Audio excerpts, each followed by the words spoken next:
করো শ্রবণ প্রভুরই বচন বেদ পাঠশালা। রীতি দুয়ার দাও খুলে করো শ্রবণ প্রভুরই বচন বেদ পাঠশালা। নমস্কার, শুরু হলো বাইবেল অধ্যয়নমূলক অনুষ্ঠান বেদ পাঠশালা। এই অনুষ্ঠানে আপনাকে জানাই আমাদের প্রীতি ও শুভেচ্ছা। নিয়মিত এই অনুষ্ঠানে শুনতে পাবেন ঈশ্বরের বাক্য, পবিত্র বাইবেলের ধারাবাহিক বিশ্লেষণ। আশা করি এই অনুষ্ঠানের মধ্যে দিয়ে আত্মিকভাবে বৃদ্ধি লাভ করছেন। তাহলে শুনুন বেদ পাঠশালা। প্রিয় শ্রোতা বন্ধু, বেদ পাঠশালা অনুষ্ঠানে আপনাকে স্বাগত জানাই। এই অনুষ্ঠানে আমরা এখন পর্যন্ত জিরোমীয় ভাববাদীর অনেকগুলি প্রচারের বিষয়ে আলোচনা করেছি, আর আজকে আমরা তার আরও কিছু মহান প্রচারের বিষয়ে আলোচনা করব। আমরা প্রথমেই দেখি জিরোমীয় পুস্তকের 7 অধ্যায় 8 থেকে 11 পদ পর্যন্ত কি লেখা আছে। দেখো, তোমরা মিথ্যা কথায় বিশ্বাস করিতেছ, তাহা উপকার করিতে পারে না। তোমরা কি চুরি, নরহত্যা, ব্যভিচার, মিথ্যা শপথ এবং বালের উদ্দেশ্যে ধূপদাহ করিবে এবং যাহাদিওকে জানো নাই এমন অন্য দেবগণের পশ্চাৎগমন করিবে? আর এখানে আসিয়া এই যে গৃহের উপরে আমার নাম কীর্তিত হইয়াছে, এই গৃহে আমার সাক্ষাতে দাঁড়াইবে আর বলিবে, আমরা উদ্ধার পাইলাম, যেন ওই সমস্ত ঘৃণার্য কার্য করিতে পারো। এই যে গৃহের উপরে আমার নাম কীর্তিত হইয়াছে, এই গৃহ কি তোমাদের দৃষ্টিতে দস্যুগণের গহ্বর হইয়াছে? দেখো, আমি উহা দেখিয়াছি, ইহা সদাপ্রভু কহেন। যীশু খ্রিস্ট একবার জিরোমীয় ভাববাদীর এই প্রচার থেকে কিছু অংশ পুনরাবৃত্তি করেছিলেন। যীশু খ্রিস্ট যখন গাধার পিঠে চেপে জেরুজালেমে প্রবেশ করেছিলেন এবং মন্দির পরিষ্কার করেছিলেন, তিনি সেখানে যত লোক ব্যবসা করছিল তাদেরকে বলেছিলেন, ইয়া কি লেখা নাই যে আমার গৃহকে সর্বজাতির প্রার্থনা গৃহ বলা যাইবে? কিন্তু তোমরা ইহাকে দস্যুগণের গহ্বর করিয়া তুলিয়াছ। নতুন নিয়মে প্রায়শই ভাববাদীদের কথার পুনরাবৃত্তি করা হয়েছে। সাধু পৌল এবং অন্যান্য লেখকেরাও প্রচুর রূপে পুরাতন নিয়ম থেকে কিছু কিছু অংশ উদ্ধৃত করেছেন। বিশেষ করে তারা যিশায় ভাববাদী এবং জিরোমীয় ভাববাদীর কথাই বেশি করে পুনরাবৃত্তি করেছেন। জিরোমীয় ভাববাদী অযথা মুখে কিছু না বলে কাজে করা সপক্ষে বলেছিলেন। সদাপ্রভু বলেন, আমার বাক্য পালন করো এবং আমি তোমার ঈশ্বর হব ও তুমি আমার প্রজা হবে। অনেকেই বলতে ভালোবাসেন যে আমরা ঈশ্বরের সন্তান, কিন্তু এই ভাববাদী বলেছেন, যখন তোমরা ঈশ্বরের সন্তানদের মতো জীবনযাপন করবে তখনই তোমরা ঈশ্বরের সন্তান হবে। অর্থাৎ আমাদেরকে সমস্ত জাগতিকতা থেকে দূরে থাকতে হবে, সুন্দর জীবনযাপন করতে হবে, আর তাহলেই ঈশ্বর আমাদেরকে তার সন্তানের মতো দেখবেন। ভাববাদীরা এই বিষয়ে প্রচার করেছিলেন। এই বইটি অধ্যয়ন করার সবথেকে ভালো উপায় হল জিরোমীয় ভাববাদীর প্রচারগুলির সারমর্ম অধ্যয়ন করা। আসুন এখন আমরা জিরোমীয় ভাববাদীর আরও কয়েকটা প্রচার আলোচনা করি। এই বইয়ের 23 অধ্যায়ে আমরা দেখি লেখা আছে, যখন তাদের মধ্যে কোনো একজন তোমাকে জিজ্ঞাসা করবে যে আজকের দিনের জন্য ঈশ্বর কি দুঃসংবাদ দিচ্ছেন, তখন তুমি উত্তর দেবে, তোমরাই সেই দুঃসংবাদ। ঈশ্বর তোমাদেরকে তার সামনে থেকে দূর করে দিয়েছেন। তোমরা যারা ঈশ্বরকে উপহাস করেছ, তিনি তোমাদের ও তোমাদের পরিবারবর্গকে শাস্তি দেবেন। তোমরা ঈশ্বরের নির্দেশ সম্পর্কে জানতে চাও, কিন্তু ঈশ্বরের দুঃসংবাদ কথাটা আর বলো না, কারণ তোমরাই হচ্ছ সেই দুঃসংবাদ। আর সদাপ্রভু বলেন, এই জন্য দেখো, আমি তোমাদিওকে একেবারে তুলিয়া লইব এবং তোমাদিওকেও তোমাদের পিতৃপুরুষদিওকে যে নগর দিয়াছি তাহা শুদ্ধ তোমাদিওকে আমার নিকট হইতে দূর করিয়া দিব। আর আমি এমন নিত্যস্থায়ী দুর্নাম ও নিত্যস্থায়ী অপমান তোমাদের উপরে রাখিব, যাহা লোকে ভুলিয়া যাইবে না। সেই লোকেরা জিরোমীয় ভাববাদীকে উপহাস করেছিল, কারণ তিনি কখনোই কোনো ভালো কথা তাদেরকে বলেননি। তিনি তাদেরকে সর্বদা সেই আসন্ন বিপর্যয়ের কথা বলেছিলেন। তিনি প্রকৃতই একজন মহান ভাববাদী ছিলেন, কারণ তার ভবিষ্যৎবাণী সর্বাংশে সত্য প্রমাণিত হয়েছিল এবং তাদেরকে তিনি বন্দিত্ব থেকে ফিরে আসার যে আশা দিয়েছিলেন তাও সত্য হয়েছিল। এইগুলির সাথে সাথে জিরোমীয় ভাববাদী মসিহের বিষয়ে ভবিষ্যৎবাণী করেছিলেন। তার এই প্রচার সেই ইসরায়েল জাতির এবং আমাদের চূড়ান্ত আশাস্বরূপ। তার সমস্ত ভবিষ্যৎবাণী সত্য প্রমাণিত হয়েছিল এবং সেই জন্যেই তাকে সবাই খুবই সম্মান করত। আমরা দানিয়েল ভাববাদীর পুস্তকেও আবিষ্কার করব যে তিনিও বন্দিত্ব থেকে ফিরে আসার বিষয়ে জিরোমীয় ভাববাদীর প্রচার থেকেই কিছু অংশ উদ্ধৃত করেছেন। দানিয়েল ভাববাদীর সেই বিখ্যাত 70 সপ্তাহ ভবিষ্যৎবাণী, যেখানে তিনি মসিহের আগমনের কথা বলেছেন এবং যাকে বাইবেলে মসিহের সম্পর্কে সবথেকে মহান ভবিষ্যৎবাণী বলা হয়, সেই ভবিষ্যৎবাণীর অনুপ্রেরণা তিনি জিরোমীয় ভাববাদীর কাছ থেকেই পেয়েছিলেন। জিরোমীয় ভাববাদীর প্রচার খুবই আবেগপূর্ণ ছিল। তিনি বলেছিলেন, হায় আমার হৃদয়, আমার হৃদয়, আমি হৃদয়ে ব্যথিত, আমি নীরব থাকিতে পারি না, কেননা হে আমার প্রাণ, তুমি তুরীর রব ও যুদ্ধের সিংহনাদ শুনিয়াছ। ধ্বংসের উপরে ধ্বংস প্রচারিত হইতেছে, ফলে সমুদয় দেশ উচ্ছিন্ন হইতেছে। হঠাৎ আমার তাম্বু সকল, নিমেষে কাল মধ্যে আমার যবনিকা সকল উচ্ছিন্ন হইল। আমি কতদিন পতাকা দেখিব ও তুরীর রব শুনিব। তিনি প্রকৃতপক্ষে সেই বাবিলীয় সৈন্যদের গর্জন এবং জিহুদার লোকেদের চিৎকার শুনেছিলেন। তিনি অবিরত সেই ভয়ঙ্কর সত্য দেখতে পেতেন। সেই জন্যেই তিনি এই প্রশ্ন করেছিলেন। তারপর তিনি এর উত্তরে বলেছেন, বস্তুত আমার প্রজারা অজ্ঞান, তাহারা আমাকে জানে না, তাহারা নির্বোধ বালক, তাহাদের বিবেচনা নাই, তাহারা কদাচারে পটু, কিন্তু সদাচার করিতে জানে না। আজকের দিনে আমাদের ক্ষেত্রেও এই কথা প্রযোজ্য। আমরা শুধু ধ্বংস করার অস্ত্র প্রস্তুত করতেই জানি, কিন্তু প্রকৃত উত্তম কোনো কাজ করতে জানি না।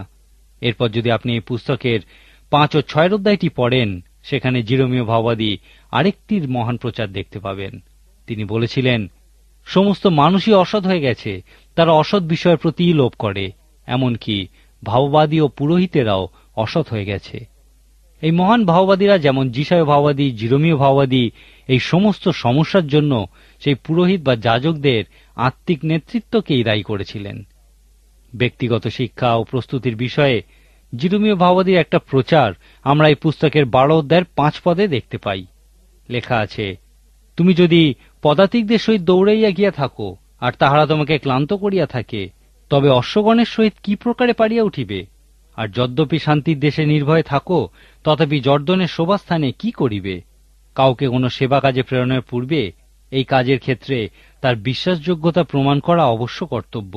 নতুন নিয়মও এই একই কথা বলে। জিরোমীয় ভাববাদী প্রচারে আরেকটি ভয়ঙ্কর বিষয় আমরা দেখতে পাই। লেখা আছে, তখন সদাপ্রভু আমাকে কহিলেন, যদ্যপি মসীহ সমুয়েল আমার সম্মুখে দাঁড়াইত, তথাপি আমার প্রাণ এই জাতির অনুকূল হইত না। তুমি আমার সম্মুখ হইতে তাদিওকে বিদায় করো, তাদিওকে বলিও, সদাপ্রভু এই কথা কহেন, মৃত্যুর পাত্র মৃত্যুর স্থানে, খড়গের পাত্র খড়গের স্থানে, দুর্ভিক্ষের পাত্র দুর্ভিক্ষের স্থানে, বন্দিত্বের পাত্র বন্দিত্বের স্থানে গমন করুন। আমি 4 জাতিকে তাহাদের উপরে নিযুক্ত করিব, বধ করিবার জন্য খড়গ, টানাটানি করিবার জন্য কুকুর, আর আমি এমন করিব যে তারা পৃথিবীর সমস্ত রাজ্য ভাসিয়া বেড়াইবে। জিহুদার রাজা মনস্বীর নিমিত্ত জেরুজালেমে কৃত তাহার কার্যের নিমিত্ত ইহা করিব। জিরোমীয় ভাববাদী এইরকম ভয়ঙ্কর প্রচারের সাথে সাথে সর্বদা আশার কথাও প্রচার করতেন। এই পুস্তকের 16 অধ্যায় যা বলেছেন, 1 করিন্থীয় 7 অধ্যায়ে সাধু পৌল সেই একই কথা বলেছেন। এই অধ্যায়ে সাধু পৌল প্রথমেই বলেছেন, স্ত্রীলোককে স্পর্শ না করা মনুষ্যের ভালো, কিন্তু তারপরেই তিনি বলেছেন, কিন্তু ব্যভিচার নিবারণের জন্য প্রত্যেক পুরুষের নিজের নিজের ভাজ্যা থাকুক। যতক্ষণ না আপনি এই অধ্যায়ের 26 পদটি পড়ছেন, ততক্ষণ আপনি একটু আশ্চর্য বোধ করতেই পারেন। এখানে লেখা আছে, আমার বোধ হয় উপস্থিত সংকট প্রযুক্ত ইহাই ভালো। সেই সময় তারা বিভিন্ন উৎপীড়ন নিপীড়নের শিকার হচ্ছিল এবং তারা সাধু পৌলকে প্রশ্ন করেছিল, এমতো অবস্থায় আমাদের সন্তানদের কি বিবাহ করা উচিত? এখন কোনো মানুষের কাছে সবথেকে কষ্টকর বিষয় হল তার ভালোবাসার মানুষকে অত্যাচারিত হতে দেখা। সাধু পৌল এই জন্যই বলেছিলেন, তারা যদি অবিবাহিত থাকতে পারে তাহলে সবথেকে ভালো, কিন্তু তারা যদি একান্তই ইন্দ্রিয় দমন না করতে পারে তাহলে তাদের বিবাহ করা উচিত। এই উপদেশ তিনি সেই সময়কার সংকটের জন্যই দিয়েছিলেন। জিরোমীয় ভাববাদীও বিভিন্ন বিপর্যয় বন্দিত্বের সময় প্রচার করেছিলেন। সেই জন্যেই 16 অধ্যায় তিনি বলেছেন, তুমি এই স্থানে বিবাহ করিও না, পুত্রকন্যাদের জন্ম দিও না। তারপর তাদের প্রত্যেকের উদ্দেশ্যে তিনি বলেছিলেন, তাহারা অতি যন্ত্রণাদায়ক মরণে মরিবে, তাহাদের নিমিত্ত কেহ বিলাপ করিবে না, কেহ তাহাদিওকে কবর দেবে না, তাহারা ভূমির উপরে ষাঁড়ের ন্যায় পড়িয়া থাকিবে, তাহাদের সব আকাশের পক্ষীগণের ও ভূমির পশুদের ভক্ষ হইবে। এই সমস্ত কিছুর মধ্যে দিয়ে তিনি বলতে চেয়েছিলেন, বিবাহ করো না। 17 অধ্যায়ে আমরা প্রার্থনার আকারে জিরোমীয় ভাববাদীর আরেকটা মহান প্রচার দেখতে পাই। তিনি বলেছেন, হে সদাপ্রভু, আমাকে সুস্থ করো, তাহাতে আমি সুস্থ হইব। আমাকে পরিত্রাণ করো, তাহাতে আমি পরিত্রাণ পাইব। কেননা তুমিই আমার প্রশংসা ভূমি। ঈশ্বর যদি আমাদেরকে প্রকৃতই সুস্থ না করেন, পরিত্রাণ না করেন, তাহলে আমরা কোনোভাবেই সুস্থ হতে পারি না বা পরিত্রাণ লাভ করতে পারি না। আমরা অনেক মানুষের কাছে এই বিষয়ে যাচনা করি, কিন্তু একটা সময় আসে যখন আমরা বুঝতে পারি যে একমাত্র ঈশ্বরই তার নির্মিত সময়ে আমাদের সুস্থ করতে পারেন, আমাদের পরিত্রাণ সাধন করতে পারেন।